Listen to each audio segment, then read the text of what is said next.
A paz do Senhor, estamos aqui mais uma vez para falarmos um pouco da Palavra de Deus através da lição da Escola Dominical. Antes de adentrarmos propriamente no conteúdo, estamos falando aqui da Igreja Assembleia de Deus, Congregação de Boa Esperança, cidade de Parnamirim, Rio Grande do Norte. Igreja esta sob a liderança do pastor Gelgen Silva.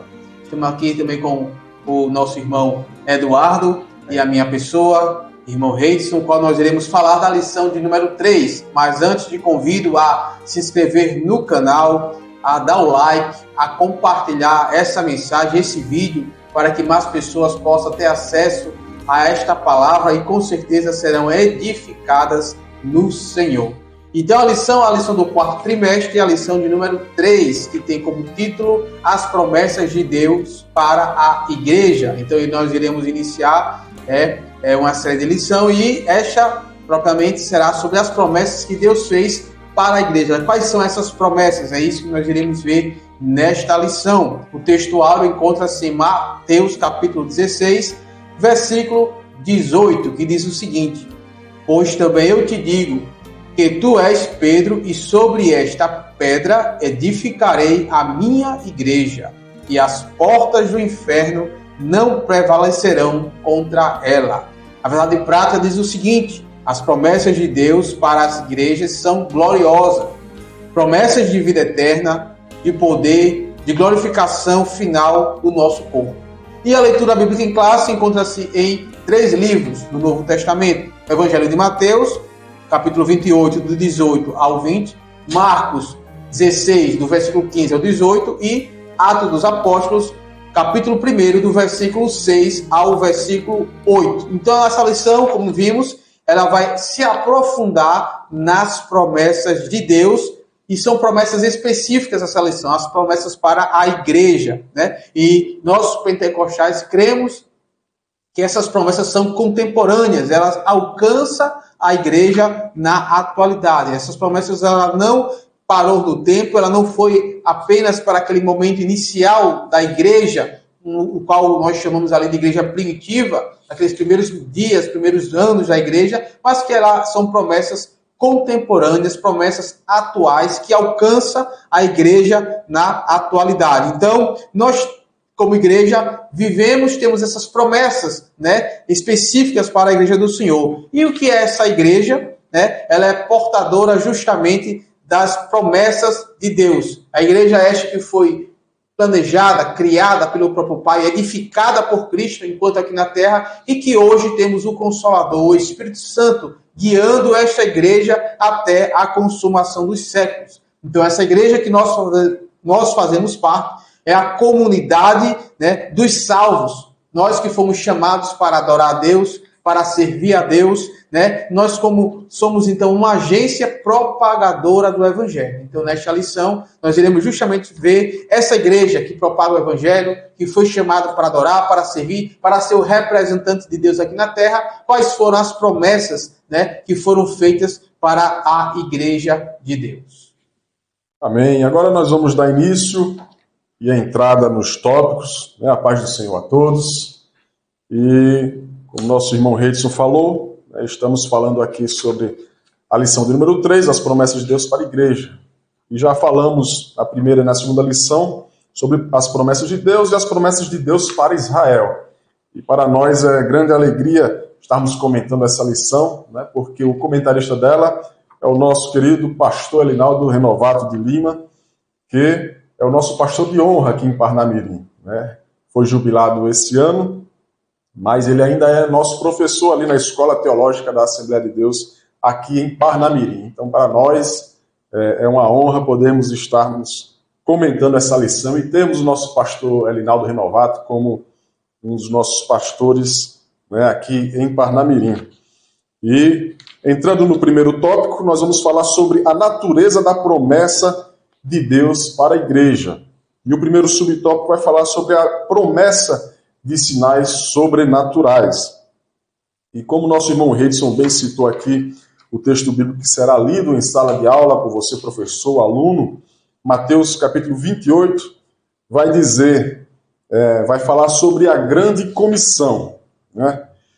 O versículo 19 vai dizer: portanto, ide e ensinai todas as nações, batizando-as em nome do Pai e do Filho e do Espírito Santo, ensinando-as a guardar as coisas que eu vos tenho mandado. E eis que eu estou convosco todos os dias, até a consumação dos séculos. Amém. E também Marcos 16, que também está na leitura bíblica, que é o evangelho escrito por Marcos, né? Exatamente nesse mesmo ponto, onde Jesus Cristo faz essas instruções, dá as últimas instruções aos discípulos, e em Marcos 16 ele ainda faz algumas promessas sobrenaturais.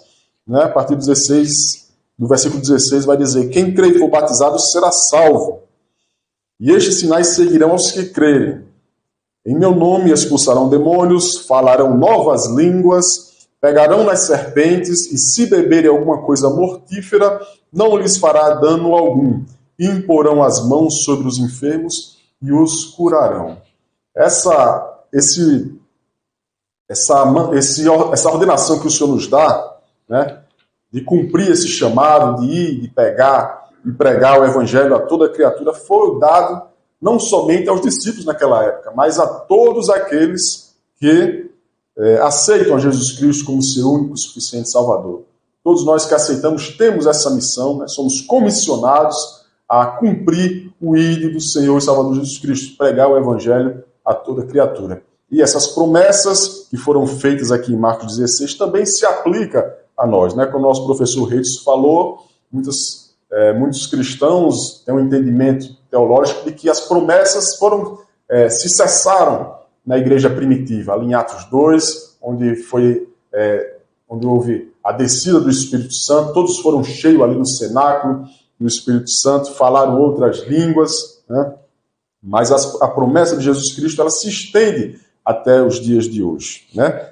Estes sinais seguirão aos que crerem. Então são sinais sobrenaturais. Né? Isso fortalece aí a natureza de Deus para a igreja. Exatamente. Então, já pegando o gancho, né, dessas promessas sobrenaturais, o qual foi falado que uma das grandes missões da igreja é justamente a principal, que é a propagação do evangelho. Então, aliado a essa propagação do evangelho, é necessário uma capacitação para o cumprimento do ID do Senhor. E esse segundo ponto do primeiro tópico vai falar justamente sobre isso, a promessa de revestimento de poder. Para cumprir o ID do Senhor, para cumprir a ordem do próprio Jesus Cristo, é necessário ser capacitado, é preciso estar preparado para assim fazer a ordenança. Em Atos, no capítulo 1, nós vemos justamente, no versículo 8, vai dizer a promessa: recebereis a virtude do Espírito. Então, esta promessa quando ela vem se cumprida logo em seguida, ali em Jerusalém, inicialmente ali em Jerusalém, ela vai capacitar primeiramente aqueles discípulos, aqueles que ali estavam reunidos ali na igreja de Jerusalém, e em seguida a todos nós, o quanto fomos chamados por Cristo para ser seu seguidor e, consequentemente, propagador do Evangelho. Então, esta promessa do revestimento do poder é a promessa do batismo no Espírito Santo, que, como falei, serve então para capacitar o crente, capacitar o cristão para exercer as funções, para assim ser um discípulo de Cristo, para cumprir o ID do Senhor. Então, cremos então que essa promessa, né, ela não cessou, ela é atual, ela está vigente, vamos assim falar, vigente, né, nos dias atuais, e nós, como crente, aqueles que ainda não assim receberam esta promessa, o qual já foi feita, que possa buscar, para que assim possam estar mais capacitados para cumprir o ID do Senhor. Então, nós, como testemunhas de Cristo, vem aqui frisar o comentarista da lição, ele vai dizer que é necessário estar capacitado. Para exercer qualquer função na vida secular, é preciso ter capacidade e qualificações para exercer aquelas funções, quer no trabalho, quer seja em qualquer área. E assim, para cumprir a essa evangelização, a este ID do Senhor, a propagação das boas novas do Evangelho, né, temos então esta promessa e capacidade através do próprio Espírito de Deus, que nos dará condição, né, para propagar o Evangelho do Senhor. Amém. E o terceiro e último subtópico vai falar promessas espirituais para uma instituição espiritual. Então, não é sobre cada um de nós, não é sobre o que nós fazemos, não é a capacidade humana de cada um de nós. É tudo força do Espírito Santo de Deus. É tudo ação do Espírito Santo de Deus, né?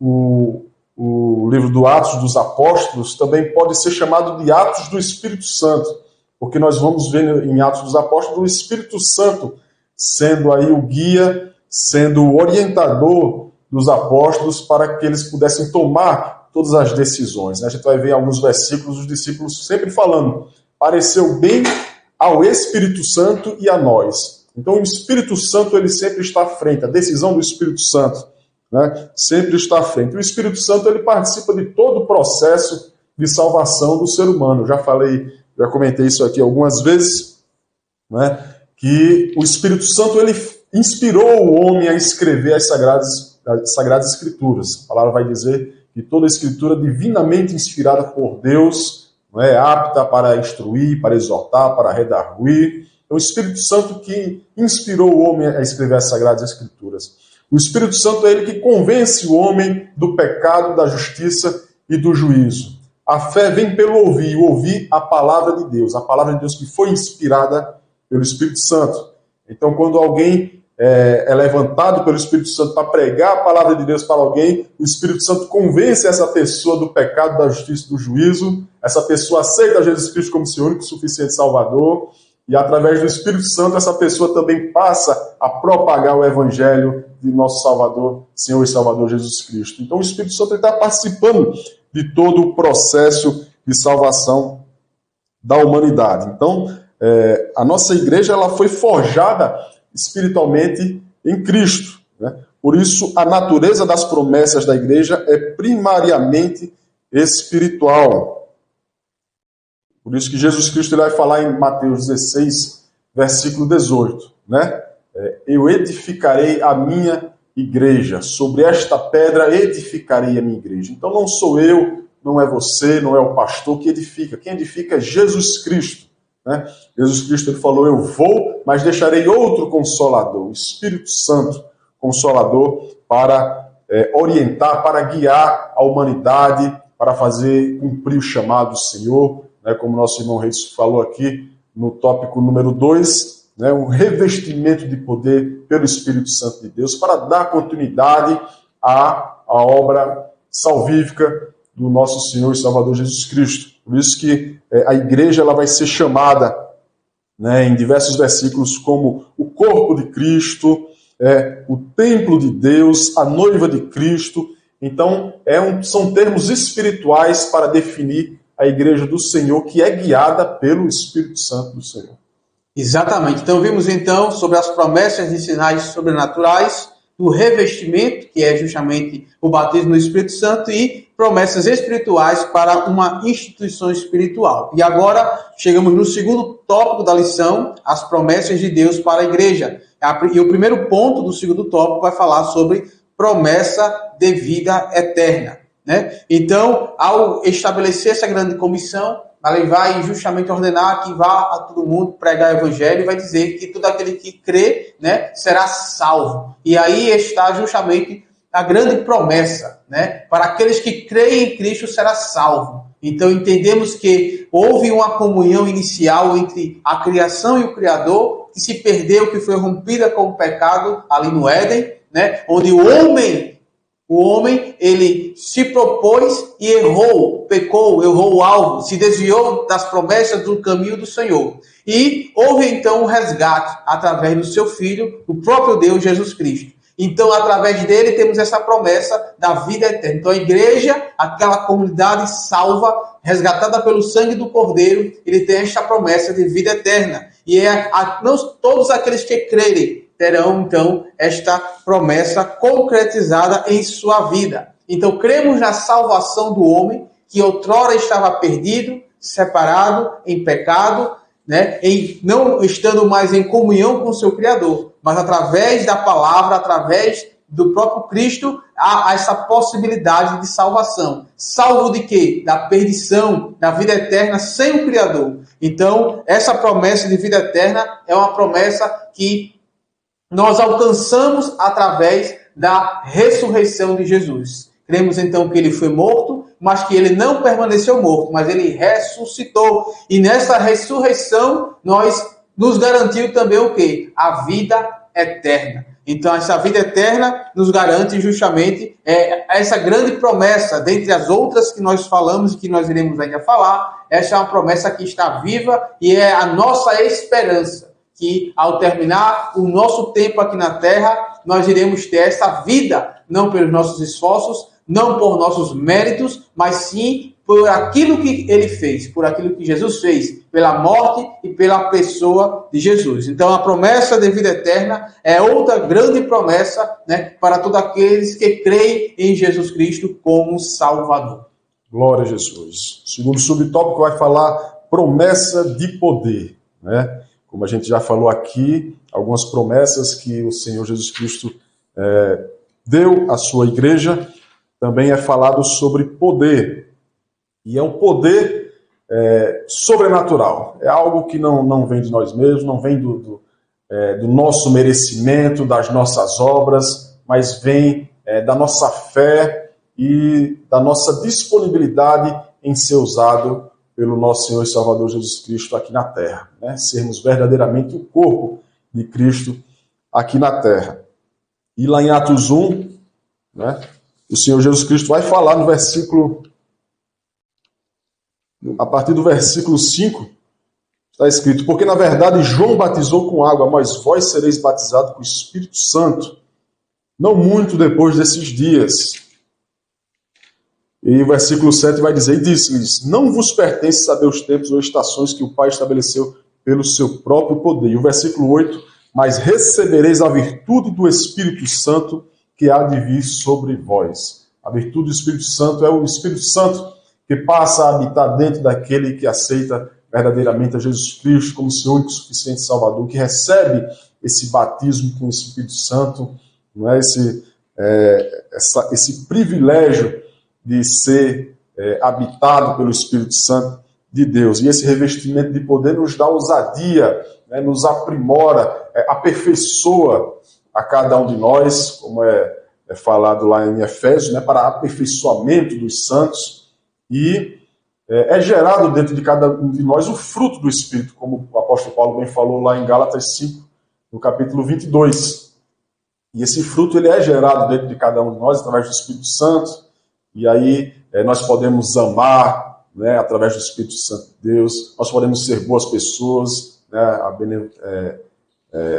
a bondade passa a crescer dentro de cada um de nós. Isso não vem de nós mesmos, vem do Espírito Santo de Deus, que nos abençoa, né, e faz crescer dentro de cada um de nós esse fruto, né? O amor, a bondade, a temperança, a paciência, longanimidade, né? Tudo isso vai crescendo dentro de nós e vai fazendo de nós uma nova criatura em Cristo Jesus. Então esse é o revestimento de poder, essa ousadia, essa fé que é dada a cada um de nós. A gente vai ver lá em Atos, no capítulo 6, quando fala do primeiro mártir, Estevão, a ousadia em que Estevão estava pregando ali, né, através do Espírito Santo de Deus. Então, no momento em que nós entendemos a nossa posição de servo, nós entendemos que nós somos instrumentos de Deus para sermos usados por Ele neste mundo, né? Então, nós procuramos crescer na graça e no conhecimento do nosso Senhor e Salvador Jesus Cristo, nas Sagradas Escrituras, para ser usado por Ele nesta terra, para sermos servos dele verdadeiramente aqui nesta terra. E essa promessa de poder, né, ela é dada através dos dons espirituais que é concedido a cada um segundo a vontade de Deus, que é boa, perfeita e agradável para as nossas vidas. E concluindo o segundo tópico da lição, né, vamos falar agora sobre promessas da glorificação do nosso corpo. Cremos então, né, na vida eterna. Também temos a promessa de poder, esse poder, né, que nos acompanha enquanto salvo, e também temos a promessa de glorificação do nosso corpo. Então, cremos que ao morrer, né, ou ao ser arrebatado, né, assim como Cristo ele ressuscitou, também nós ressuscitaremos. Mas de que maneira, em que corpo nós estaremos? Então, cremos numa glorificação do corpo. Vemos então em Atos capítulo 1, no versículo 11, que diz o seguinte, o episódio quando ali estavam vendo Jesus Cristo ser levado aos céus, o qual vem dizer aqueles irmãos galileus, diz: varões galileus, por que estáis olhando para o céu? Ele faz uma pergunta. Esse Jesus que dentre vós foi recebido em cima no céu, há de vir, assim como para o céu o viste ir. Então mostra que aí lá na frente ele vai dizer, já agora em 1 João capítulo 3, versículo 2, seremos semelhantes a ele, porque assim como o veremos. Então vimos aí então que esse Jesus que foi levado aos céus, recebido nos céus naquele momento, após a sua ressurreição, ele estaria ali voltando para buscar a igreja. Mas nós o iremos ver, nós iremos nos encontrar com ele. Mas como? Através de um corpo diferente. Nós teremos um outro corpo, teremos um corpo glorificado e seremos semelhantes a ele neste corpo glorificado. Então, esta é outra das várias promessas que a igreja do Senhor tem. É a glorificação do nosso corpo. Então, cremos na vida eterna, cremos no poder, o qual nos dá condição e capacidade para estarmos firmes no Senhor e assim executarmos a sua obra. E também cremos que ao findar desta vida, a igreja ser arrebatada, iremos encontrar com Cristo neste corpo glorificado. Glória a Deus. E agora o terceiro e último tópico, nós vamos falar das condições para viver as promessas de Deus. Não é algo simples, é algo que requer uma atitude de cada um de nós, porque é necessário que cada um de nós tomemos uma decisão. Assim como o homem decidiu, na pessoa de Adão, lá no Jardim do Éden, decidiu desobedecer a palavra de Deus, a ordem de Deus de não comer daquela árvore proibida, assim ele decidiu comer e arcou com aquelas consequências. Assim também nós devemos tomar uma decisão também para que nós podemos, através de Jesus Cristo, como é falado na palavra de Deus, como o segundo Adão, nós tomarmos uma decisão para seguirmos a ele. Jesus Cristo mesmo falou que aquele que quiser ir após ele, negue-se a si mesmo, tome a sua cruz e o siga. Nós devemos negar as nossas vontades aqui na terra, a vontade da nossa carne, a vontade das coisas desse mundo que não agrada a Deus e assim seguir a Jesus Cristo. E o primeiro subtópico vai falar que é preciso crer. Quando nós vamos lá para o texto áureo do Evangelho do nosso Senhor e Salvador Jesus Cristo, que está lá no Evangelho de João, capítulo 3, versículo 16, vai dizer que porque Deus amou o mundo de tal maneira que deu o seu Filho unigênito para que todo aquele que nele crê não pereça, mas tenha a vida eterna. Todo aquele que nele crê. Existem condições e crer é a primeira delas. Como é que nós vamos aceitar algo que nós não cremos? Então, é preciso que a pessoa ouça a palavra de Deus para que ela possa gerar, através do Espírito Santo, dentro dela, a fé. A fé vem pelo ouvir a palavra de Deus. E ela, tendo fé dentro dela, ela possa crer verdadeiramente e aceitar verdadeiramente a Jesus Cristo como seu único e suficiente Salvador. O nosso pastor Elinaldo vai comentar aqui, que a Bíblia mostra que Abraão recebeu uma promessa de que seria pai de uma grande nação. Ele creu, perseverou na fé. Lá em Romanos 4:3, o apóstolo Paulo escreveu: isso lhe foi imputado como justiça. Então, Abraão era casado com Sara, recebeu a promessa de que através dele seriam benditas todas as nações da terra. Mas Sara era uma mulher estéril, mas ele teve fé, ele creu naquela promessa, se apegou à palavra do Senhor que foi dada a ele, creu, e através de Abraão todas as nações da terra são benditas, porque através da descendência de Abraão veio Jesus Cristo, nosso único e suficiente Salvador, que morreu na cruz por todos nós, salvando a todo aquele que nele crê. Exatamente. Então, crendo nas promessas é uma das condições para viver, para alcançar as promessas de Deus. E outra condição para alcançar esta promessa vem aqui dizer na segunda parte, do terceiro tópico, é preciso ser fiel. Então, a fidelidade é uma condição, é uma característica daquele, né, que quer receber, que quer viver as promessas do Senhor para a igreja. Então, devemos viver não de qualquer maneira, não devemos viver de forma aleatória, sem compromisso, mas vivermos de forma fiel ao Senhor, à sua palavra, às suas orientações, ordenanças e caminho. Então, é preciso viver de maneira fiel para alcançar as promessas. E temos, então, exemplos na Bíblia de homens que foram fiéis ao Senhor, né? Foi falado há pouco tempo agora sobre Abraão, mas também vemos um homem que é uma das pessoas que tem grandes características e símbolos de fé, também a pessoa, né? O Jó, né? Vemos aí a grande dificuldade que Jó passou, as grandes provações em sua vida, né? Ele não sabia que era ali justamente uma perdição, no sentido de que o próprio diabo ali estava tentando, onde ele perdeu quase tudo e o que tinha, mas nas diversas circunstâncias ele permaneceu fiel, né, ao Senhor. Vemos também Daniel, embora fosse um estadista, fosse alguém que estava ali entre os poderosos, né, embora inicialmente cativo, né, ele, por sua fidelidade, né, alcançou algumas posições e foi à cova dos leões. Mas mesmo assim, né, apesar de todas as dificuldades que ele passou, ele manteve-se fiel ao Senhor. E o Senhor concedeu a ele livramento ali da cova dos leões. Então, a fidelidade ao Senhor, a fidelidade à sua palavra, nos garante alcançarmos as promessas de Deus. E ali também em Apocalipse, no capítulo 2, no versículo 10, né, para uma das igrejas, das 7 igrejas ali da Ásia, ao qual foi ordenado, né, para que João se inscrevesse e encaminhasse aquela palavra ali que encontrava-se no Apocalipse. Vemos aí uma das promessas, né, uma condição para se alcançar uma promessa, que é a promessa da vida eterna. Onde Jesus vai dizer ali, ó, ser fiel até a morte e dar-te-ei a coroa, né, a coroa da vida. Então, para alcançar a coroa, havia uma condição: ser fiel. Então, ser fiel para alcançar as promessas do Senhor é uma das condições, né, que nós temos aí para alcançar essas promessas que foram dadas e direcionadas para a igreja do Senhor. Amém. E o terceiro e último subtópico vai falar também que é preciso obedecer a Deus, né? E esse terceiro subtópico, essa terceira condição que é dada aqui pelo nosso autor, pelo nosso pastor Linaldo, acaba sendo uma consequência das duas primeiras condições. Porque se nós cremos, se nós somos fiéis, então, consequentemente, nós vamos obedecer a Deus, né?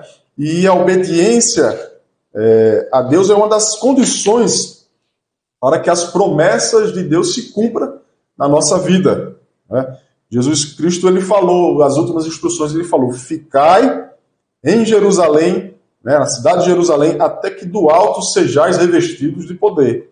E ali eles permaneceram fiéis à palavra de Deus, na verdade, alguns, né? Porque quando Jesus deu essa ordem, tinham várias pessoas lá, mas quando a promessa se cumpriu ali em Atos 2, né, já não estavam ali todas aquelas pessoas, só estavam algumas pessoas ali, mas aqueles que estavam naquele cenáculo foram cheios do poder do Espírito Santo de Deus. Então a promessa, ela se cumpre na vida daquele que obedece a palavra de Deus, aquele que obedece a palavra do Senhor. Quando o Senhor ele fez a promessa a Abraão, mandou que ele saísse da sua terra, no meio da sua parentela, que fosse para uma terra que o Senhor mostraria a ele. Abraão cumpriu a palavra do Senhor, creu, foi fiel à palavra do Senhor, e a promessa do Senhor se cumpriu na vida dele, porque ele obedeceu a ordem, obedeceu o chamado do Senhor. O nosso pastor Leonardo vai dizer aqui que há tanto valor para Deus na obediência, e a Bíblia diz que é melhor obedecer do que oferecer sacrifício, né? Como está escrito lá no primeiro livro de Samuel 15, versículo 22. Então, assim, é tempo de estar na presença de Deus em santa obediência. Não é tempo de nos desviarmos para a direita e para a esquerda. Os sinais estão claros, né, da vinda do nosso Senhor e Salvador Jesus Cristo. A promessa de Deus está se cumprindo claramente nos dias atuais, né? Israel, que ali é o termômetro da volta de Jesus Cristo, nós estamos vendo ali a promessa se cumprindo, né? Tudo se preparando para a volta do nosso Senhor e Salvador Jesus Cristo. Então não é momento de nos desviarmos, de fazermos as coisas desse mundo. Não é momento de nos voltarmos cada vez mais para Deus, nos apegarmos em sua palavra, sermos obedientes, fiéis, né? E crermos que Ele pode fazer infinitamente mais do que pedimos ou que pensamos. Exatamente. Então, concluindo já esta terceira lição, vemos então as promessas do Senhor para a igreja, né? Que são muitas, né? São promessas grandiosas, espirituais, né? Promessas o qual nós podemos alcançar se permanecermos fiéis, se continuarmos obedientes à palavra do Senhor. E concluindo, temos que as promessas de Deus para a igreja do nosso Senhor e Salvador Jesus Cristo são de grande valor espiritual. Como igreja, estamos integrados como membros desse corpo espiritual. Por meio de Cristo, as promessas do Senhor são grandiosas para todos os que fazem parte da igreja. As promessas não são para alguns, as promessas não são para os crentes mais velhos ou os recém-convertidos, não. As promessas são para todos. Todos podem alcançar essas promessas, né? Basta sermos obedientes, estarmos em fidelidade com o Senhor, crendo e andando em sua presença, que nós seremos agraciados e alcançaremos as promessas do Senhor. Então, esta foi o comentário, esta é a lição de número 3 da Escola Dominical e convidamos para, se ainda não for inscrito, se inscrever, né? Faça um comentário, compartilhe o vídeo para que este vídeo tenha relevância e que mais pessoas sejam edificadas na palavra do Senhor. Amém. Deus abençoe a todos.